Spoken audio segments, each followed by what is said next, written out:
And Michael Allison faces life in prison. And he's going to give us some of the rest of the story today. He's been investigating what he believes is corruption and inside deals.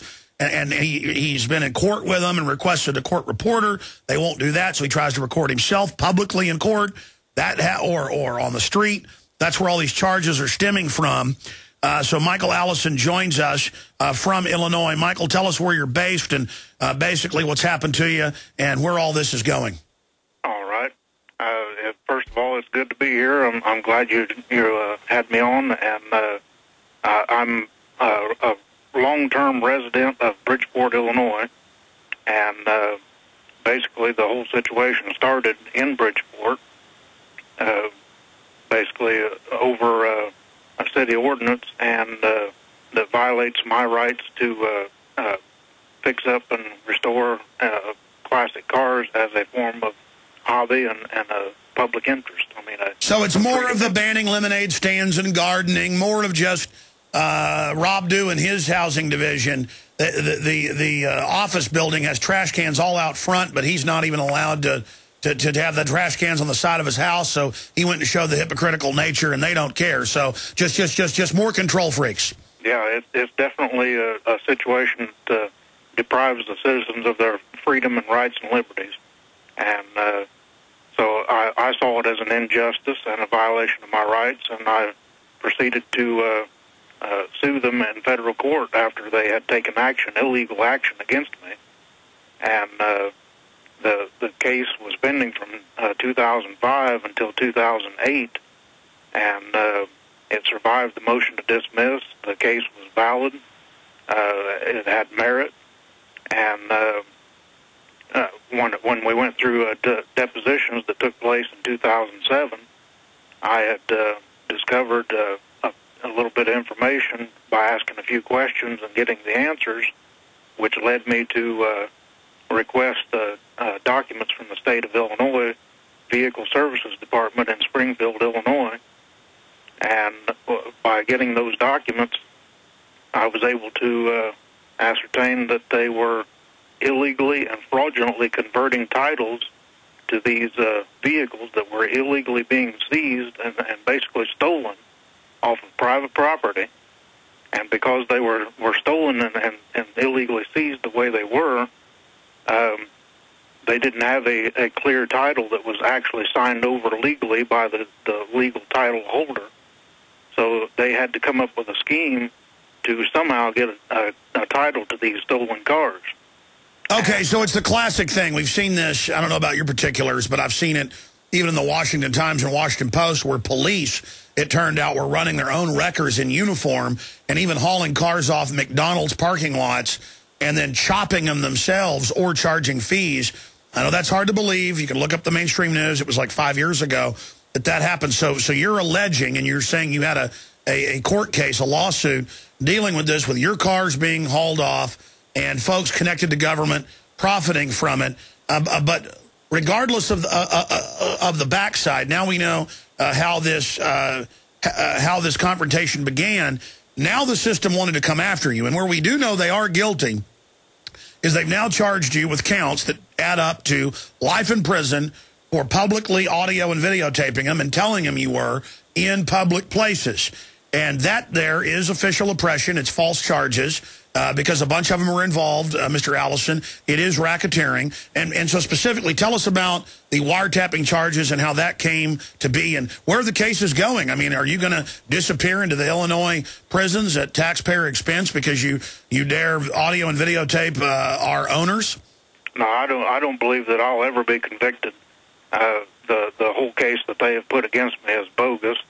And even if I would it's not likely, but even if I was to be convicted in the lower courts, I would have a very solid case in an appellate court. And but the amazing thing is I've seen the arrogant prosecutor on the news. He looks very pleased with himself, but won't talk to reporters, but is smiling and smirking like a cat that just got caught eating a canary. Well, I get a different perception. I think that that face may be just to cover up the fact that he knows that he's in deep trouble. I think that as soon as they realized that I was going to fight back and not just cower in a corner and plead guilty to some lesser charge, they knew that they had a situation on their hands and they was going to have to deal with it. Well, Michael Allison is one of those evil things they call a 1776er, an American, a quiet, hardworking man who was pushed too far and abused and had his cars taken from him. So he began to stand up for himself 6 years ago. And now this story leads us to him facing life in prison for simply trying to get a record of his own court cases and to interview on the street the people that were persecuting him. And now in the court of public opinion, they've been convicted by the mere fact that they would charge this man with illegal wiretapping and try to put him in prison for life. I mean, they are definitely guilty of being jackbooted, out of control, un-American thugs. There is no doubt about that. When they charged you with this, they showed just how out of control they are. Yeah, I believe that they, whenever this came up, the way that it all took place and went down, it just smacks of a clear case of retaliation.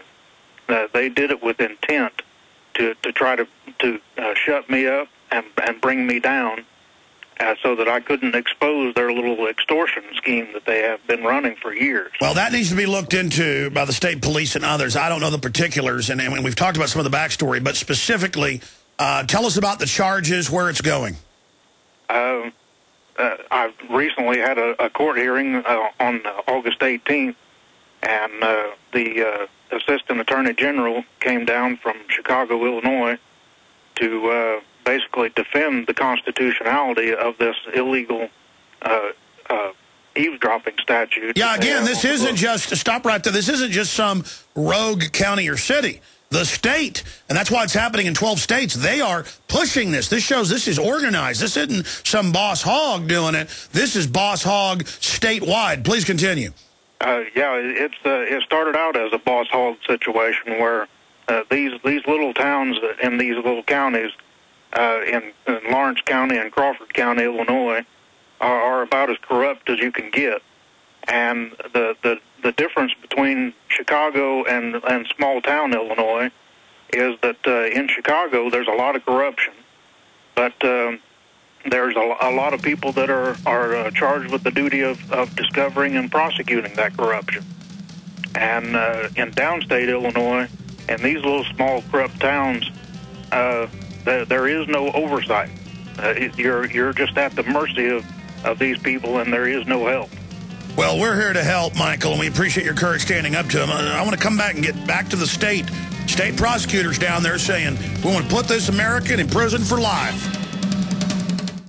We all know that Berkey Water Purification Systems are the most trusted name in water filtration. As an authorized Berkey dealer for over 6 years and serving thousands of satisfied customers, the Berkey Guy offers amazing specials for Berkey Water Filtration Systems. The Berkey Light Systems include a set of self-sterilizing and recleanable black purification elements that purify water by removing chlorine, pathogenic bacteria, cysts, and parasites to non-detectable levels and remove harmful chemicals such as herbicides and pesticides. Order the Berkey Light System today, complete with 2 black Berkey elements for only $231, and the Berkey Guy will ship your order free of charge. With the purchase of a Berkey Light, the Berkey Guy is also offering a set of fluoride and arsenic filters for only $39.99. That's over 30% off the retail price. Call the Berkey Guy at 1-877-886-3653. That's 1-877-886-3653. Or order online at GoBerkey.com. That's GoBerkey.com today. There are limitless ways to go into business for yourself, but most involve substantial capital and risk. Our InfoWarsTeam.com operation is different. We promote premium quality health, energy, and skincare products using dynamic, caring personalities and state-of-the-art media technology to spread a powerful message of health, wealth, longevity, and freedom. This low-cost business opportunity is designed for full-time or part-time, so you can work as little or as much as you'd like. It is you that defines the reward level. Whether you are seeking a few $100 extra per month month, or a 6 or even 7-figure annual income. It's up to you. Want to find out more? Shoot an email with InfoWars Team in the subject line to InfoWars Team Coordinator MZ and tell him a little bit about yourself. That's the initials MZ at InfoWarsTeam.com. That's MZ at InfoWarsTeam.com. I only promote products that I truly believe in, and these are phenomenal. Whatever you do, visit InfoWarsTeam.com. Alex Jones here with vital information concerning our nation's fragile food supply. Folks, there are some truly dangerous trends forming, and I think it's important for my listeners to do 3 things right away. Number 1, study the past. History really does repeat itself. Number 2, learn to spot the dangerous food shortage trends. Number 3, take decisive action. A perfect storm is brewing, or a global food crisis. That's why I'm telling everyone to read the new book, Rising Prices, Empty Shelves. Warning signs that trigger the deadliest famines in history. Don't get caught unprepared when the crisis hits. This book is only available at risingpricesemptyshelves.com. You'll also get a free copy of Supermarket Survival, How to Cut Your Grocery Bills in Half. Again, that website is risingpricesemptyshelves.com. That's risingpricesemptyshelves.com.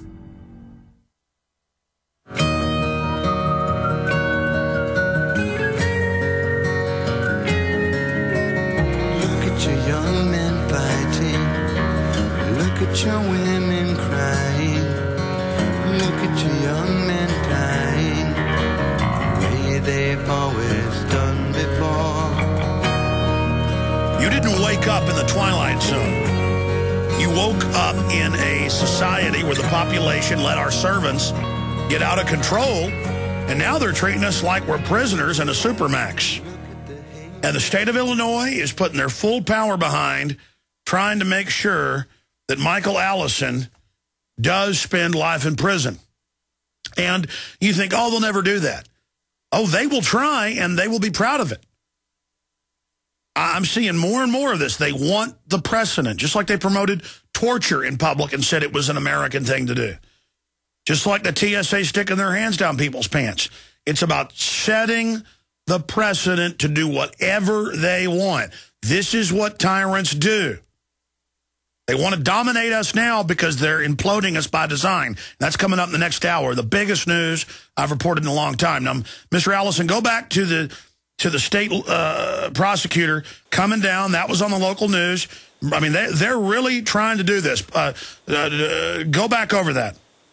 Yeah, the way that it started, I believe that they wanted to keep it contained right here in this town, and just deal with it, like I said, in a boss hog type of situation.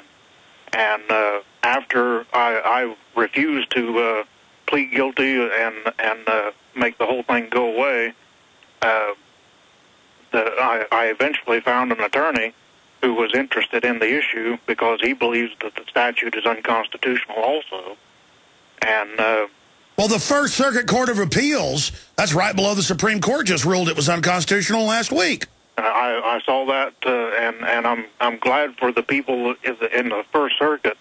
But as far as what I can tell, and I'm not an attorney, but I believe that the First Circuit will not be binding on the Seventh Circuit, which is where my case is at.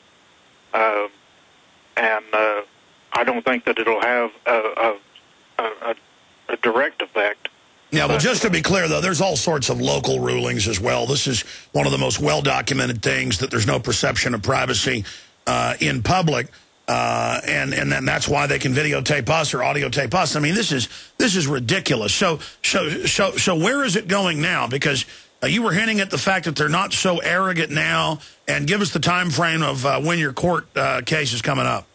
On the 18th of August, the hearing was set for pending motions, which were basically challenging my